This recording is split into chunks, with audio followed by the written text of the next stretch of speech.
तुम्हारा नाम क्या है?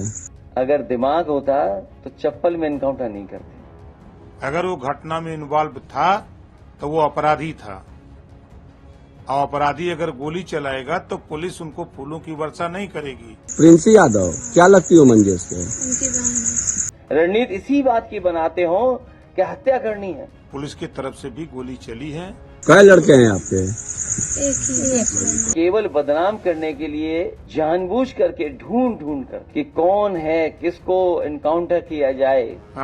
हमारे साथ रहे, यादव के साथ अन्याय हो रहा है। सुल्तानपुर, जहां एक ज्वेलरी की शॉप में डकैती की घटना होती है, ये घटना सुर्खियों में आ जाती है। उसके बाद से सवाल उठने लग जाते हैं एनकाउंटर पर।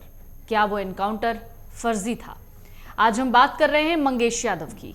वजह डकैती के अलावा मंगेश यादव नाम के शख्स का एनकाउंटर है। तो सुर्खियों में इसलिए नहीं था कि पुलिस ने आरोपियों को पकड़ना शुरू कर दिया और डकैती का माल बरामद किया, बल्कि इसलिए भी सुल्तानपुर की ये घटना सुर्खियों में रही क्योंकि एक आरोपी मंगेश यादव को एनकाउंटर कर दिया गया उसका, और इस एनकाउंटर को लेकर अखिलेश यादव ने योगी सरकार पर निशाना साधा। कहा एक जाति को देखकर गोली मारी गई है। चलिए इसी डकैती कांड से मंगेश यादव का कनेक्शन और फिर उसके एनकाउंटर तक की थ्योरी समझते हैं। 28 अगस्त 2024 दोपहर के करीब 12 बज रहे थे। बाजार में भीड़ भाड़ थी, लोग अपने अपने काम से आए हुए थे। इस बीच एक ज्वेलरी की दुकान में कुछ लोग दाखिल होते हैं। किसी के सिर पर हेलमेट था, किसी ने अपना चेहरा गमछे से लपेटा हुआ था। ज्वेलर्स ने जब इनको देखा तो वो सन्न रह गया। उसे उसी वक्त पता चल गया कि ये लोग कोई ग्राहक नहीं है। उसे अंदेशा हो गया अब उसकी दुकान लुट जाएगी। वो विरोध भी नहीं कर सकता था क्योंकि वो उस वक्त अकेला था। जो लोग अंदर दाखिल हुए थे उनके हाथ में असलहा था। अगर दुकान के अंदर गोली चलती तो जान भी जा सकती थी। बहरहाल ज्वेलर्स की जान तो उस दिन बच गई, लेकिन उसकी शॉप को लूटने वाले की जान 6 दिन बाद पुलिस एनकाउंटर में चली गई। लुटेरे का नाम था मंगेश यादव। मंगेश की मौत पर उत्तर प्रदेश में इस वक्त सियासी भूचाल है। अखिलेश यादव ने एक एक करके कई ट्वीट किए और ट्वीट पर पोस्ट करते हुए पुलिस एनकाउंटर को फेक कहा यह एनकाउंटर जाति देखकर किया गया है। वहीं अखिलेश यादव को योगी सरकार में कैबिनेट मंत्री ओम प्रकाश राजभर ने भी जवाब दिया। कहा पुलिस आत्मरक्षा के लिए गोली नहीं चलाएगी तो क्या फूल बरसाएगी। डकैती की यह घटना यूपी के सुल्तानपुर जिले की है। नगर कोतवाली क्षेत्र ठठेरी बाजार में ही भरत जी सर्राफ की ओम ऑर्नामेंट्स के नाम से एक दुकान है। ये शहर की प्रतिष्ठित और बड़ी ज्वेलरी की शॉप है। 28 अगस्त की सुबह 10 बजे भरत जी और उनके बेटे ने अपनी ज्वेलरी की शॉप खोली, कामकाज में जुट गए। ये शहर की सबसे प्रतिष्ठित दुकानों और बड़ी ज्वेलरी शॉप्स में से एक दुकान है। प्रतिदिन की तरह लोग बाजार में खरीदारी कर रहे थे। दोपहर के करीब 12 ही बज रहे थे। भरत जी की शॉप पर भी 2 कस्टमर बैठे हुए थे। बेटा उनको जेवर दिखा रहा था। इसी बीच मुंह पर गमछा बांधे एक बदमाश दुकान के अंदर दाखिल होता है। उसने तुरंत भरत जी और उनके बेटे पर असलहा तान दिया। ये देखकर बाप बेटे सहम गए। दुकान पर बैठे दोनों कस्टमर भी सन्न रह गए। जब तक ये लोग कुछ समझते तभी एक और बदमाश दौड़ता हुआ आया। उसने हेलमेट लगाया हुआ था। उसके हाथ में एक काले रंग का बैग था। ये वही बैग था जिसमें ये सारा लूट का सामान भरने वाले थे। देखते ही देखते 3 और बदमाश आ गए और असलहे के दम पर लूटपाट करने लगे।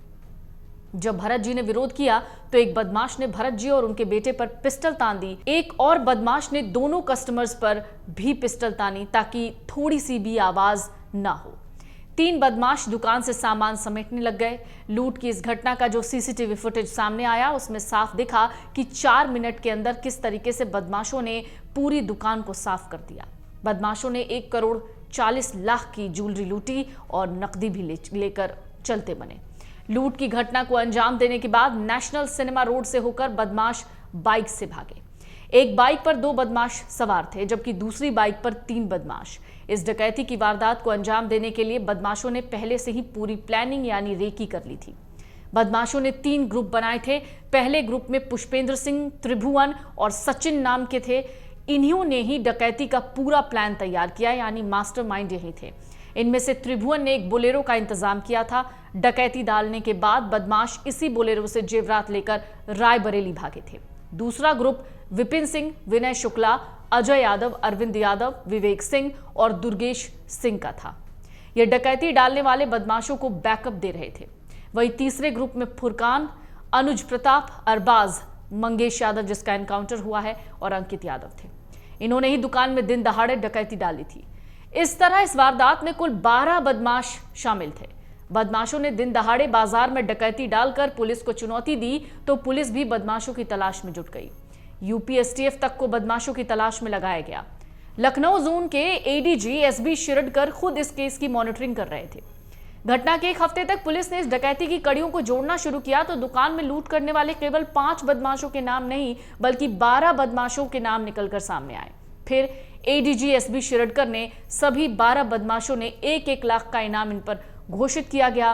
पुलिस की माने तो इस डकैती में शामिल गैंग के सरगना विपिन सिंह ने रायबरेली कोर्ट में दूसरे मामले में सरेंडर कर दिया, जबकि बीते मंगलवार को नगर कोतवाली के गोड़वा गांव में एनकाउंटर के दौरान 3 बदमाश सचिन सिंह, पुष्पेंद्र सिंह और त्रिभुवन उर्फ लाला हरिजन को गिरफ्तार करके इलाज के बाद जेल भेज दिया गया। बीते गुरुवार भोर में 1 लाख के इनामी बदमाश मंगेश यादव को यूपी एसटीएफ ने देहात कोतवाली के मिशिरपुर पुरैना गांव में मुठभेड़ के दौरान ढेर कर दिया। मंगेश यादव जौनपुर जिले के अंगरौरा का था। उसके खिलाफ चोरी लूट के 7 मुकदमे दर्ज थे। इन बदमाशों के पास से पुलिस ने करीब 15 किलोग्राम चांदी के जेवरात, 38,500 रुपए की नकदी, चोरी की बाइक, 3 अवैध तमंचे, 3 कारतूस, 6 खोखे बरामद किए। पकड़े गए बदमाशों का लंबा चौड़ा आपराधिक इतिहास है। वहीं एसटीएफ और स्थानीय पुलिस की अब तक की गई कार्रवाई से पीड़ित सर्राफा व्यवसायी संतुष्ट दिख रहे हैं। उनकी मांग है डकैती में लिप्त सारे बदमाश पकड़े जाएं और उनका माल बरामद हो जाए। इधर एनकाउंटर पर सियासत शुरू हो गई। सपा प्रमुख अखिलेश यादव ने एनकाउंटर को फेक कहा। उन्होंने कहा जाति देखकर शख्स को यानी मंगेश यादव को गोली मारी गई है। वहीं योगी सरकार में कैबिनेट मंत्री सुभाषपा के चीफ ओम प्रकाश राजभर ने अखिलेश यादव के बयान पर पलटवार किया। उन्होंने कहा पुलिस आत्मरक्षा के लिए गोली नहीं चलाएगी तो क्या फूल बरसाएगी।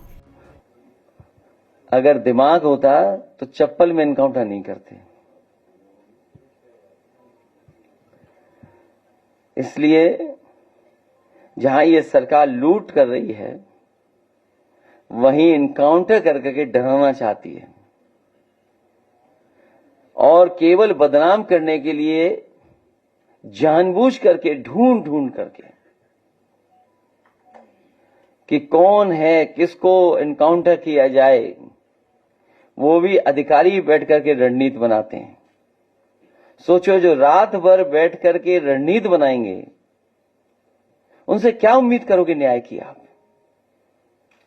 रणनीति इसी बात की बनाते हो कि हत्या करनी है, वो हत्या में ना पकड़े जाएं, तुमसे उम्मीद क्या करोगे आप। केवल फेक इनकाउंटर नहीं बल्कि संविधान ने जो अधिकार दिए हैं उन अधिकारों को ये सरकार छीन रही है। अगर वो मंगेश यादव की बात करते हैं अखिलेश जी, तो हमारा एक सवाल बार बार मैं ये पूछ रहा हूं कि क्या मंगेश यादव सुल्तानपुर के घटना में इन्वॉल्व था कि नहीं था, इसका उत्तर वो क्यों नहीं देते। अगर वो घटना में इन्वॉल्व था तो वो अपराधी था, और अपराधी अगर गोली चलाएगा तो पुलिस उनको फूलों की वर्षा नहीं करेगी। पुलिस की तरफ से भी गोली चली है। एक पुलिस वाला घायल शैलेश राजभर हॉस्पिटल में भी जूझ रहा है। उसकी चर्चा तो नहीं कर सकते, उसके परिवार को बुला के तो नहीं मिल सकते, लेकिन चूंकि वो यादव हैं इस नाते वो यादव की बात कर रहे हैं कि यादव से मिल करके जो है पूरे प्रदेश में यादवों को संदेश खाली देना चाहते हैं कि यादव जो है हमारे साथ रहे, यादव जो है के साथ अन्याय हो रहा है।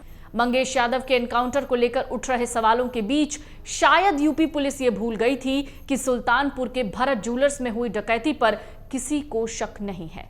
वहां डाका पड़ा, ये सच है। डकैत कैमरे में कैद हुए, ये भी सच है। इन 5 नकाबपोशों में एक मंगेश यादव भी हो सकता है, ये भी मुमकिन है। मंगेश यादव पर चोरी के 8 पुराने केस हैं, ये भी सही है। वो 2 बार जेल गया, इसे भी नहीं झुटलाया जा सकता। पर सवाल ये सब थे ही नहीं। सवाल ये था क्या मंगेश यादव का एनकाउंटर फर्जी है? क्या मंगेश यादव को 2 दिन पहले ही उसके घर से उठा लिया गया था? तो इसका जवाब देने की बजाय प्रेस कॉन्फ्रेंस के दौरान मीडिया को वीडियो की शक्ल में मंगेश यादव की मां और उसकी बहन के बयान दिखाए गए। इस दावे के साथ कि ये वीडियो 3 सितंबर का है, यानी उस वक्त का जब पुलिस मंगेश को उसके घर ढूंढने गई थी। जरा वो बयान देखिए, आपको सारा सीन 1 मिनट में समझ में आ जाएगा। यहाँ पे नहीं, यहाँ नहीं है। तुम्हारा नाम क्या है? हमारा नाम प्रिंस यादव है। प्रिंस यादव। प्रिंस यादव प्रिंसी यादव। क्या लगती हो मंजेश के? उनकी बहन है। मंजेश कई बार जेल गए हैं? फिर 2 बार। 2 बार। कहाँ से? फिर जौनपुर से एक बार, एक बार सुल्तानपुर से। अच्छा, वो खा के मार के यहाँ शहर है। कितने दिन से गए हैं बाहर? अरे हो 2-3 महीने। 2-3 महीने से? हाँ हाँ सर, यहाँ पे नहीं। शादी हुआ है उसका? ना है शादी। कई लड़के हैं आपके? एक ही एक ही लड़का है। मंगेश यादव की मां और बहन का ये बयान इसलिए अहम हो जाता है कि इन्हीं दोनों ने मंगेश यादव के एनकाउंटर के बाद मीडिया पर यह दावा किया था कि सादे लिबास में कुछ पुलिस वाले 2 सितंबर की रात को मंगेश को घर से उठा कर ले गए। लेकिन अब यूपी पुलिस की तरफ से जारी 3 तारीख के वीडियो में दोनों ये बातें बता रहे हैं कि मंगेश को पिछले 2-3 महीने से घर पर नहीं देखा गया, यानी 2-3 महीने से वो घर पर था ही नहीं, मुंबई गया हुआ था। एक मीडिया के सामने किया गया दावा 2 सितंबर का था और फिर यूपी पुलिस की ओर से जारी 3 सितंबर का दावा ये था। मंगेश यादव का परिवार जल्द ही एनकाउंटर मामले में एफआईआर दर्ज किए जाने की मांग को लेकर अदालत का दरवाजा खटखटा सकता है। इसी वजह से लगातार शिकायतें की जा रही हैं ताकि इन शिकायतों को कोर्ट में आधार बनाया जाए। अदालत में एनकाउंटर केस की जांच किसी स्वतंत्र एजेंसी से कराए जाने की मांग की जा सकती है। इसके अलावा हाईकोर्ट से जांच की मॉनिटरिंग किए जाने की भी गुहार लगाई जा सकती है। मंगेश यादव का परिवार इससे पहले अधिवक्ता गजेंद्र सिंह यादव के जरिए मानवाधिकार आयोग से शिकायत कर चुका है। राज्य मानवाधिकार आयोग ने इस मामले में सुल्तानपुर के डीएम से जवाब तलब किया। मंगेश यादव पर आरोप था कि उसने अपने दोस्तों के साथ मिलकर सुल्तानपुर जिले में घंटा घर के पास स्थित भरत ज्वेलर्स के यहां असलहे की नोक पर 28 अगस्त को डकैती डाली। डकैती की वारदात को फिल्मी अंदाज में अंजाम दिया गया। वारदात के करीब हफ्ते भर बाद मंगेश यादव पुलिस एनकाउंटर में मारा गया। फिर से वही सवाल इस वक्त चर्चा में है कि क्या मंगेश यादव का एनकाउंटर फर्जी था। अगर आप ये वीडियो YouTube पर देख रहे हैं तो हमारे चैनल को सब्सक्राइब करें और बेल आइकन को दबाना ना भूलें। अगर आप Facebook पर ये वीडियो देख रहे हैं तो हमारे पेज को लाइक करें।